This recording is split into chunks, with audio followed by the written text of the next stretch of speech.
Shabbat Shalom, nous voici à la parashat Korach. Alors on va commencer tout de suite l'étude de cette paracha. Et donc les premiers versets vont dire: Prit Korach, fils de Yetzar, fils de Kat, fils de Lévi, et d'Atan et Aviram, fils d'Eliav, de On, fils de Pélet, fils de Réhouven. Ils se levèrent devant Moshe et des hommes parmi les enfants d'Israël, 250, princes de la communauté, appelés d'époque, hommes de renom. Ils s'assemblèrent contre Moshe et contre Aaron. Ils leur dirent: Trop pour vous, car toute la communauté, tous sont saints, et Hachem qui est au milieu d'eux. Et pourquoi vous éleveriez-vous sur l'assemblée d'Hachem de Dieu? Alors, presque essayer de caractériser cette rébellion, puisqu'on l'appelle très souvent rébellion, donc la rébellion de Corée en français. Alors, que s'est-il passé à ce moment-là? Le verset justement 3 nous dit pourquoi que la principale reproche que fait Corée, que fait Korach, c'est pourquoi vous élèveriez-vous au-dessus de la communauté? Alors, Korach soulève un point qui est que la hiérarchie. Pourquoi est-ce qu'il y a une hiérarchie? Pourquoi seriez-vous supérieur finalement au reste de la communauté? Et donc, il a assemblé, Korach, il a assemblé lui et 200 autres Nissim, donc princes de la communauté, on dit comme ça, donc des hommes de renom, etc., etc. Alors la question qu'on pourrait se poser aujourd'hui, c'est pourquoi cette révolte? Pourquoi être parti aussi loin? On voit dans tout le livre de Bamidbar, euh, il y a une corrélation entre les fautes des chefs spirituels, comme on le voit dans la paracha précédente, et la faute du peuple. Car on voit dans le même paracha que juste après la révolte de Korach, l'assemblée, le Kal Israël, vient lui-même encore une fois parler à Moïse et dire: Ah, tu veux nous tuer, tu es en train de faire des morts parmi le peuple d'Israël, tu es finalement beaucoup plus meurtrier que Pharaon, quoi. Et en gros, lapidons-le, prenons-nous un autre chef, etc., etc. Alors, vous savez, comment on pourrait dire, le principe de se révolter contre les autorités a toujours été, on va dire, dans l'ordre des choses, entre guillemets, des rébellions, des révolutions, de toutes ces choses-là. De dire que le chef n'est pas plus grand que les autres.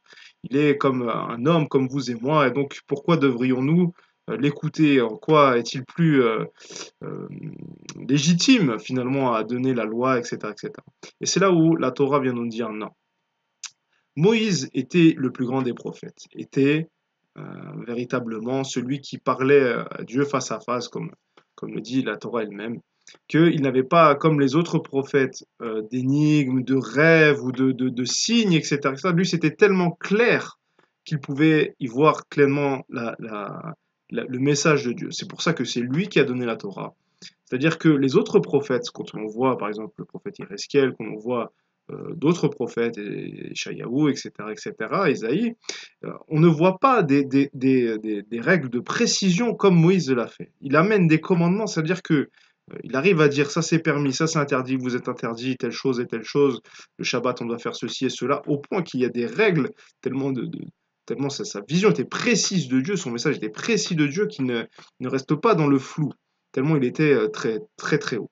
Alors Korach va venir et dire, mais nous aussi on a entendu euh, pendant le Har et donc on a entendu aussi Dieu. Nous aussi on est capable de prophétie. Plusieurs fois on voit dans la Torah que d'autres ont eu la prophétie quand Moïse assemble donc les 70 anciens, on dit qu'ils ont eu l'esprit de prophétie là-bas. Que souvent Moïse parle aussi à Aaron.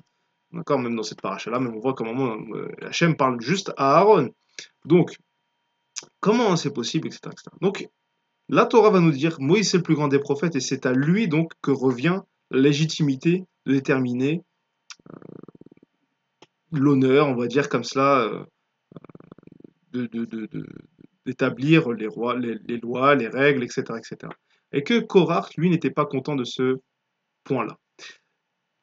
Alors justement, le problème était exactement là. C'est-à-dire que Korach, lui qui était d'un niveau plus bas, malgré tout se disait, il n'est pas logique, il n'est pas forcément, on pourrait dire, il n'est pas recevable que toi tu sois au-dessus juste parce que tu as plus de prophétie. C'est pas recevable. La prophétie, je l'ai aussi. Vous savez, on reconnaît des problèmes, on on va dire, le mélange, quand il n'y a pas de hiérarchie, quand on arrive à dire ça, c'est pareil que cela. C'est d'ailleurs un problème très actuel de notre époque, qui est ancré vraiment dans la rébellion, justement, pour dire que le policier ne vaut pas plus que la personne qui jette des cailloux. Le président n'a pas plus d'autorité que, je ne sais pas, telle ou telle personne. Que chacun finalement se vaut. Voilà, que chacun se vaut. Eh bien, la Torah nous dit non. Il y a un prestige, il y a, on va dire, des actes à donner, des gages à donner pour savoir qui est au-dessus de qui. Et Hachem me dit, c'est la Kedusha, c'est la sainteté, c'est la proximité qu'un homme a envers Dieu qui va dire, lui est au-dessus d'un tel ou d'un tel. C'est ce que vient nous dire Korach. Korach, il ne veut pas de cela. Il se dit, je veux donner, je veux être aussi grand que Moïse. Je ne vois pas pourquoi je devrais être euh, plus bas. Et justement, alors, qu'est-ce que lui répond Moïse? Moïse lui dit, ah mais c'est pas assez pour vous déjà, vous les fils de Lévi, qu'Hachem vous-même vous a mis au-dessus des béné Israël. Et c'est une réflexion très intéressante. Parce que d'où lui vient donc cette autorité? Que les Lévis sont au-dessus des béné Israël. C'est-à-dire que finalement, pourquoi les béné Israël n'auraient pas même place que les Lévis? Donc pourquoi ils seraient au-dessus? Pourquoi les Lévis seraient au-dessus? Ensuite les Kohanim encore plus au-dessus? Alors justement, Moïse dit, mais rappelle-toi en fait, c'est sous mon autorité, la même que tu contestes, que je t'ai élevé au-dessus des béné Israël, que les Lévis ont été élevés au-dessus d'Israël. Ce n'est pas Hachem qui a parlé aux Lévis pour dire, vous serez au-dessus des béné Israël, mais c'est bien Moïse qui a dit, les Lévis, tu parleras aux Lévis, tu diras, ils seront au-dessus des béné Israël, ils seront séparés plutôt, on va dire, de, de, des béné Israël. Et donc, il dit, regarde, c'est de la même autorité que tu contestes, euh, de mon autorité à moi, Moïse, que tu contestes, que tu te révoltes contre ça, alors que je t'ai donné l'autorité d'être au-dessus des béné Israël, d'une autorité supérieure au béné Israël, lambda, on va dire. Et justement, Moïse lui fait remarquer cela. Et donc, il y a eu comme un problème là-bas, on va dire comme ça, dans la réflexion de Korach, donc qui a dit mais c'est vrai, etc., etc. Mais vous savez, dans l'épître de Jude, il est marqué quelque chose de très intéressant. Il est marqué comme cela, donc au verset 11, il n'y a qu'un seul chapitre, il dit oi, oui, ils vont sur la route de Caïn, ils s'adonnent à l'égarement de Bilham pour un salaire et périssent de la contestation de Korach. C'est-à-dire que l'épître de Jude va parler un petit peu ici des problèmes que rencontre la première communauté et des gens qui s'adonnent, qui veulent un petit peu usurper l'autorité qui a été parmi les premiers.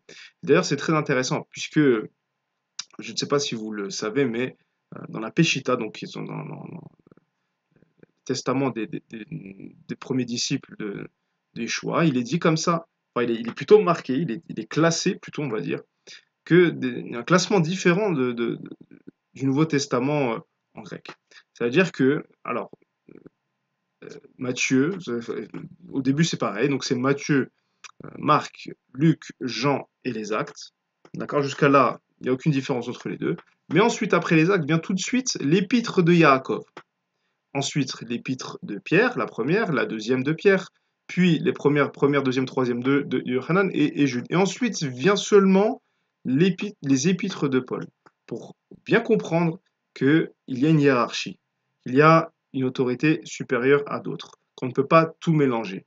Qu'à partir du moment où on commence à tout mélanger, à dire lui il vaut plus que lui, ou lui vaut plus que lui, alors vient le balagan, on va dire les problèmes. Voilà. Shabbat shalom et que Dieu puisse vous bénir, Kol Touv.